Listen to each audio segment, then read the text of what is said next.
Right, so next topic we want to go over is tempos. Now, tempos essentially just describes how slow or fast you perform a rep.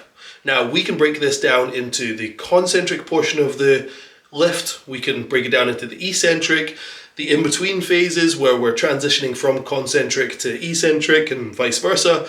But essentially, in training, we might want to specify specific tempos for somebody to control a weight, either fast or slow, in order to do a few things for us. Now, I'll go over the benefits in a second.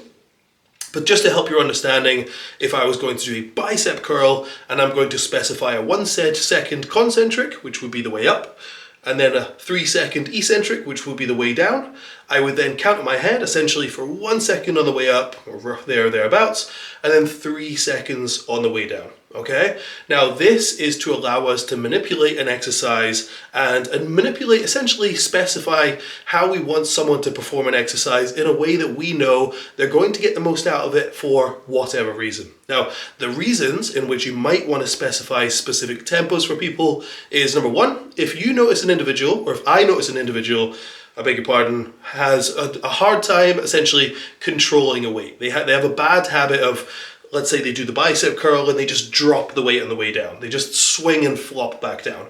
Obviously, that's a big portion of the rep that we could be controlling and really maintaining tension for.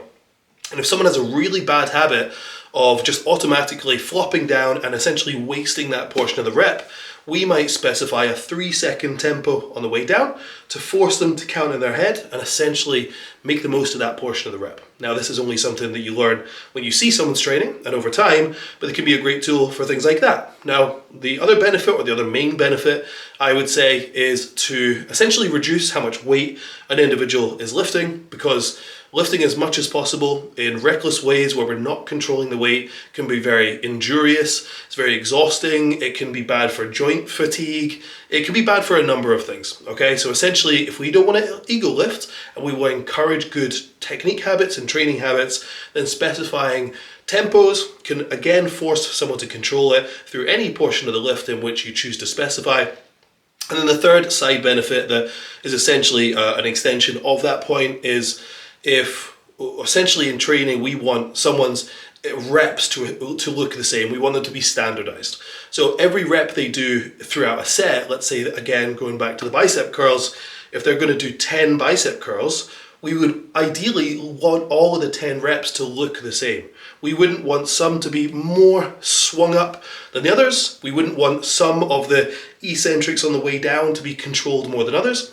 The brain learns with high levels of specificity, in which might even surprise you to the degree of specificity in which the brain learns to coordinate the musculature in your body. So if we standardize the reps we perform, your brain essentially gets more efficient at coordinating the musculature and therefore strength in your body in order to express more of your true strength and potential. So very complex, and we don't need to get into the weeds of that. But when we standardize reps, then essentially we get better, faster, and that's a really great thing. So tempos can force control through a part of a lift. It can also help someone reduce how much weight they are lifting, but still get a great stimulus from it. And then also it's great for standardizing their reps as well. There is no tempo that's magic, it's just different exercises and different people and different training habits. Essentially, as a coach, I just try and maintain a fairly good eye at recognizing what somebody needs and what we should essentially prescribe for them as an individual. So that is tempos. Hope that makes sense. Any further questions, don't hesitate to shoot me a message and I will chat to you in the next one.